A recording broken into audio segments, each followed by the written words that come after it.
The collectors. The Nexari arrived on a Thursday morning in autumn. Their massive ships blocked out the sun over every major city simultaneously, casting shadows that sent primitive fear coursing through the veins of 7 billion humans.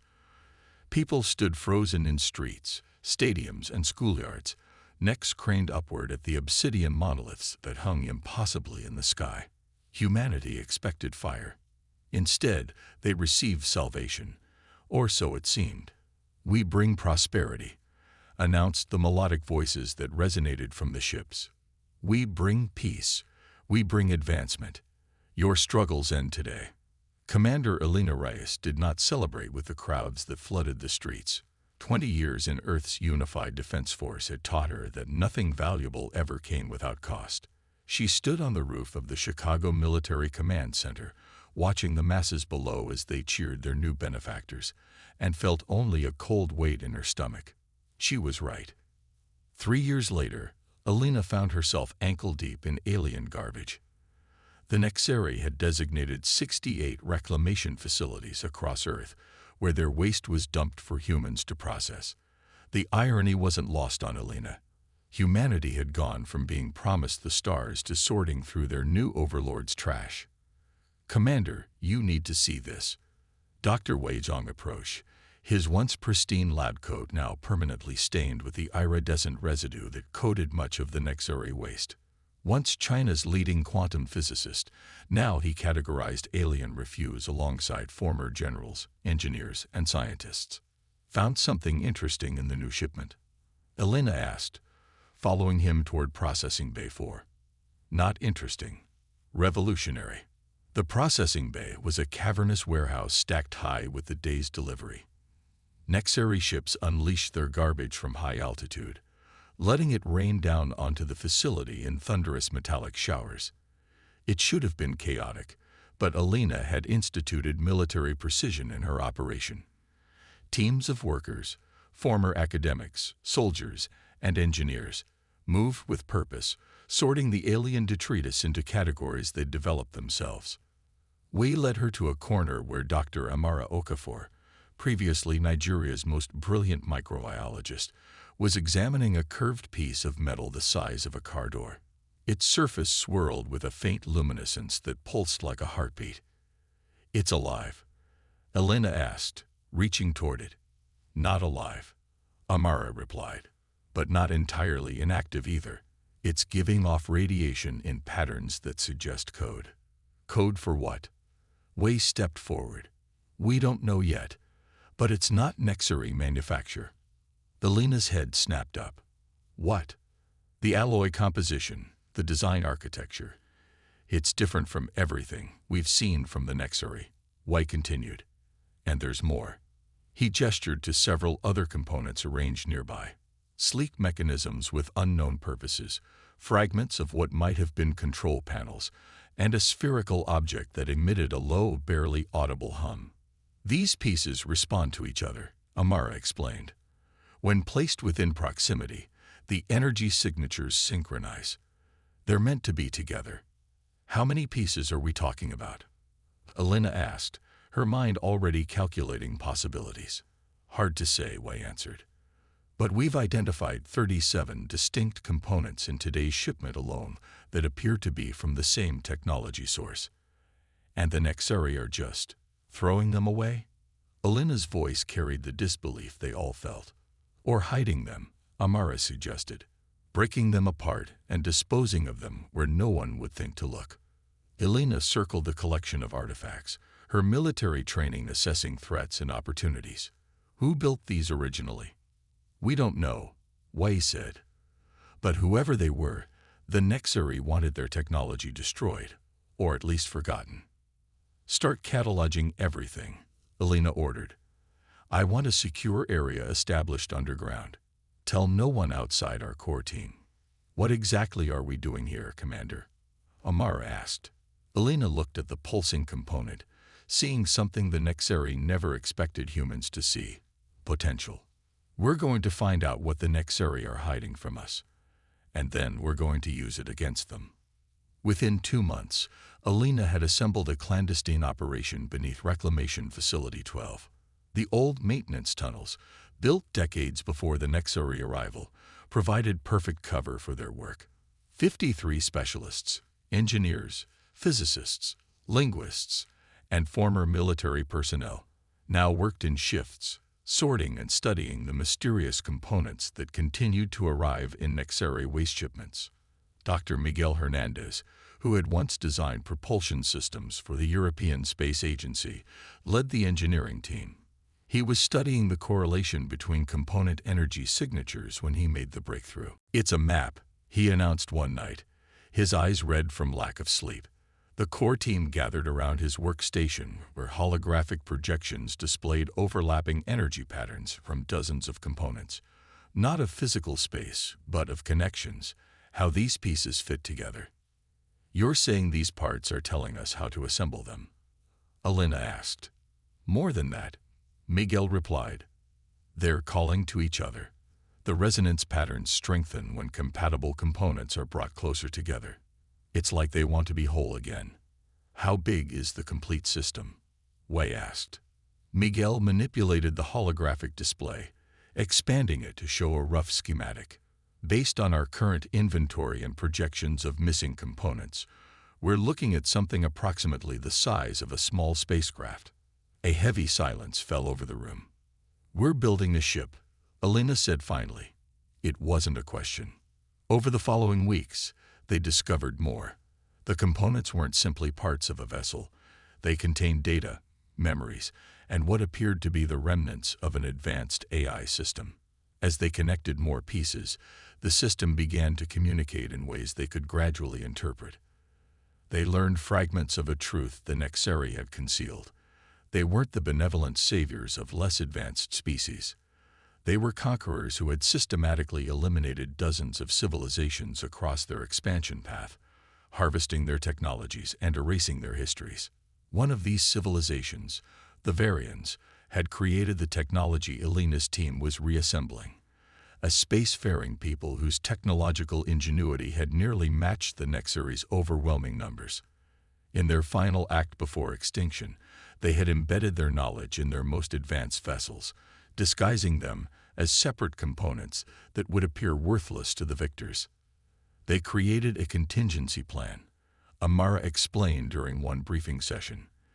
They knew the Nexari would collect their technology as trophies, but eventually discard what they couldn't fully understand or integrate. And they were counting on someone finding the pieces, Alina concluded. Not just anyone, Wei added. Someone the Nexari would underestimate.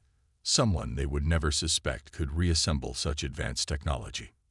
Someone like humans, Miguel said quietly. As the months passed, their project, which they now called Phoenix, took shape in the vast underground chamber. The vessel was unlike anything humans had conceived, sleek, almost predatory in its design, with systems that operated on principles Earth's scientists had only theorized about.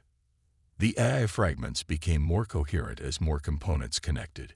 It didn't communicate in words but in impressions, emotions, and technical concepts that the team worked tirelessly to interpret. "It's showing us more than how to build the ship," Amara said one evening.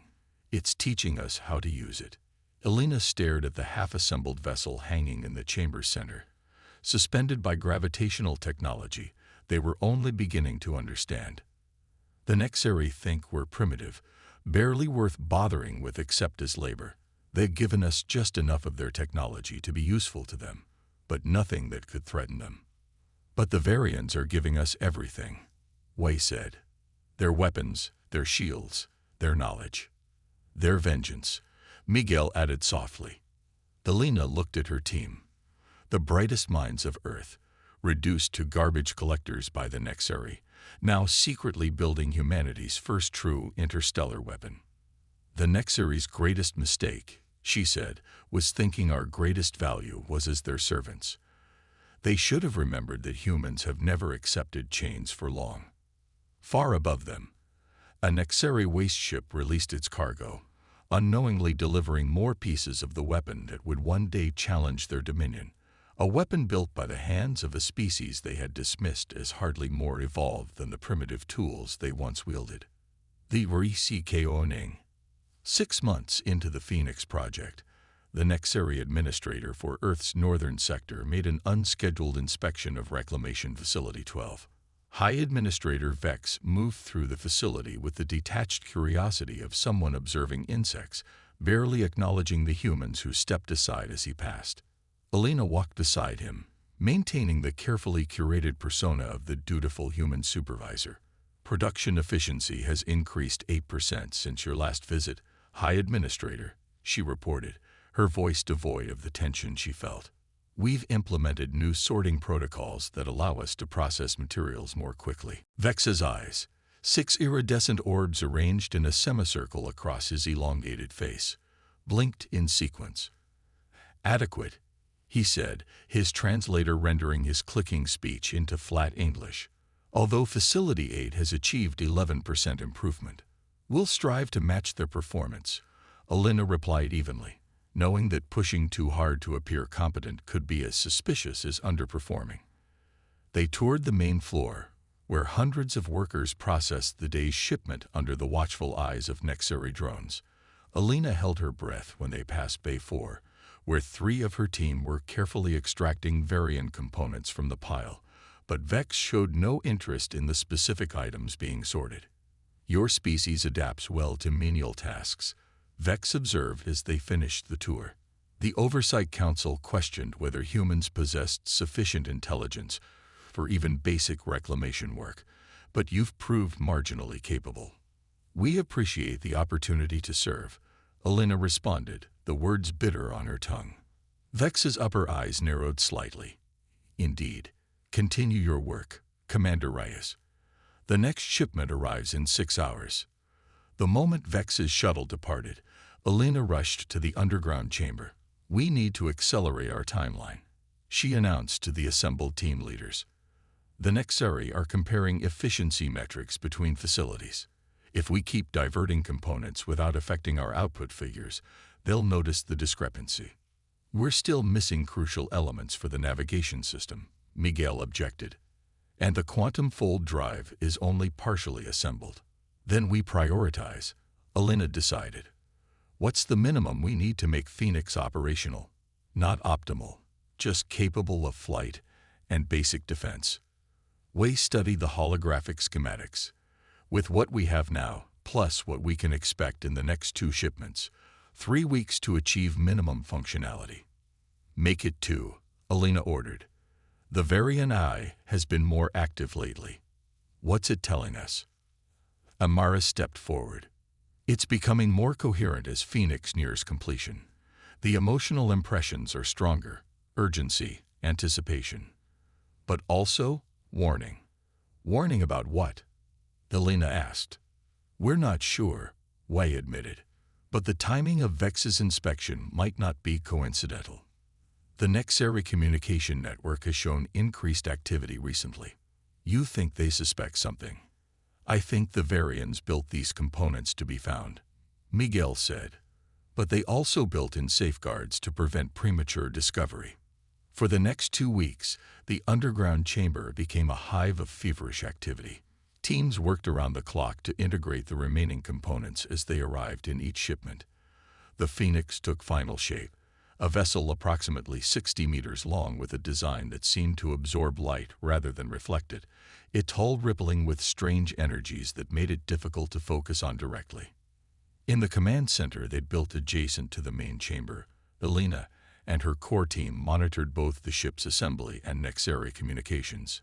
Energy signatures are stabilizing, White reported one night, studying the readouts from their makeshift sensors.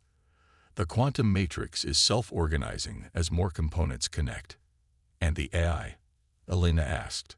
Amara looked up from her station. Growing stronger. Almost. Awakening. As if in response to her words, the lights in the command center flickered. The holographic displays wavered, then reformed into a new configuration, a swirling pattern of light that coalesced into a humanoid shape. I am Cyan.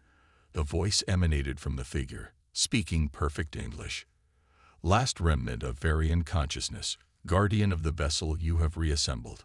Alina stepped forward. You can speak our language. I have been learning while dormant, the hologram replied. Absorbing your communications, understanding your struggle. You are Elena Reyes, leader of this effort. I am, she confirmed. We've reassembled your ship. Not merely a ship, Cyan interrupted. Phoenix, as you have named it, is a Varian Harbinger-class vessel, the last of its kind, seated among the Nexaries trophies before our civilization's fall. Seated? Wei asked. We knew the end was coming, Cyan explained, its form shifting like smoke as it spoke. The Nexarii had overwhelmed our outer colonies, our fleets were decimated. But in our final moments, we created a legacy, vessels disguised as separate components, scattered among the technology the Nexarii would inevitably claim, waiting for the right allies to find them. You chose us, Miguel asked incredulously. The components chose you, Cyan corrected. They recognized in your species the same qualities that define Varians: resourcefulness, determination, the will to resist domination. What exactly is this ship capable of? Elena asked. Phoenix was designed as a stealth infiltrator and fleet seed, Cyan explained. It carries within it the templates to create more vessels, to build a force capable of challenging the Nexarii. But first, it must reach safety, beyond Nexarii territory. And where is that? Amara questioned. The coordinates are within my memory, Cyan replied. But we must depart soon. The Nexarii have begun to detect anomalies in their waste processing metrics. They will investigate. As if summoned by the AI's warning, alarms blared throughout the facility. Belina rushed to the security monitors. Nexarii vessels approaching. Military class. 6 of them. They know, Wei said, his voice tight with fear. Elena made the decision instantly. Launch now. Get everyone aboard who's coming. The rest need to evacuate through the emergency tunnels. The ship isn't fully tested, Miguel protested. It's tested enough to run, Elena countered. Cyan, can Phoenix fly in its current state? Yes, the AI confirmed. But the chances of successful escape are. I don't want probabilities. Elena cut in. I want action. Prepare for immediate launch. The next 30 minutes were controlled chaos. 47 team members boarded Phoenix through the access hatches, carrying whatever equipment they could. Those who chose to remain behind, mostly older staff with families above ground, fled through the maintenance tunnels toward emergency rally points in the countryside. From the hastily assembled bridge of Phoenix, Elena watched the sensor feeds as Nexarii troops surrounded the facility above. Hull integrity at 94%. Miguel reported from his station. All critical systems online. Quantum fold drive at minimum operational capacity, Wei added. We'll have one jump at most before recalibration. Elena turned to the holographic form of Cyan hovering beside her. How do we get out of here without bringing the entire facility down on top of us? The Phoenix does not require conventional launch clearance, Cyan replied. Phase shift initiating. The vessel hummed with deepening power. Through the viewports, Elena watched as the solid matter of the underground chamber seemed to become translucent, then transparent around them. We are shifting partially out of conventional spacetime, Cyan explained. The vessel will pass through solid matter without disruption. That's convenient, Amara remarked, her scientific curiosity momentarily overriding her fear. Phoenix rose silently, passing through layers of concrete, earth, and the facility structure above. As they emerged into open air, Elena saw Nexarii troops swarming the reclamation facility, their attention focused on the ground. They haven't spotted us, she realized. The vessel absorbs detection signals rather than reflecting them, Cyan confirmed. But this advantage is temporary. Orbital sensors will detect our energy signature once we leave atmosphere. Then we don't stay in atmosphere long, Elena decided. Set course for the upper stratosphere, then prepare for quantum jump to these coordinates. She input the location of Earth's secret military outpost on Mars, established before the Nexarii arrival, and never disclosed to the aliens. Phoenix accelerated upward, its movement nearly silent despite the tremendous speed. The blue sky darkened to black as they climbed beyond Earth's protective blanket. On the tactical display, Alina watched as Nexari orbital platforms began registering anomalous readings. They're activating weapons systems, Y warned. Orbital defense grid powering up. Time to jump capability. Alina asked. 40 seconds, Miguel replied tensely. The first energy pulse from a Nexari platform flashed past them, missing by kilometers but close enough to register on their sensors. Their targeting systems are attempting to compensate for our stealth profile, Cyan observed. Second volley will be more accurate. Evasive pattern, Alina ordered. Keep our profile minimal. Phoenix banked sharply, its internal gravity systems compensating so smoothly that the crew barely felt the maneuver. 3 more energy pulses sliced through the space they had occupied moments before. Quantum fold drive ready, Miguel announced. Jump, Alina commanded. Space distorted around them. The stars stretched into lines of light, then vanished entirely as Phoenix entered the quantum fold, a dimensional pocket between conventional space that the Varians had discovered and the Nexari had never mastered. When reality reasserted itself moments later, the red planet hung before them, its dusty surface a welcome sight. We made it, Amara breathed. First step, Alina corrected her. We've escaped, but now we need to build. She turned to Cyan's holographic form. You said Phoenix carries templates to create more vessels. Yes, the AI confirmed. With sufficient resources, Phoenix can construct a fleet. The Varians designed it as the seed of resistance, a phoenix meant to rise from the ashes of our civilization and bring fire to our destroyers. Alina looked around at her crew, scientists and soldiers who had been reduced to sorting trash, now finding themselves aboard the most advanced vessel humans had ever encountered. The Nexari thought they were using us as convenient labor, she said. They never imagined we'd become the inheritors of the very civilization they thought they'd erased. She stood and addressed the bridge crew. Send encrypted transmissions to our remaining outposts. Tell them humanity is about to reclaim not just our world, but our future. As Phoenix settled into orbit around Mars, its systems already beginning to transform local resources into components for new vessels, Alina thought of the irony. The Nexari had conquered Earth to exploit its resources and subjugate its people, dismissing humans as barely worth noticing except as labor. They had given humans their garbage to sort, and humans had built from it the seeds of their liberation.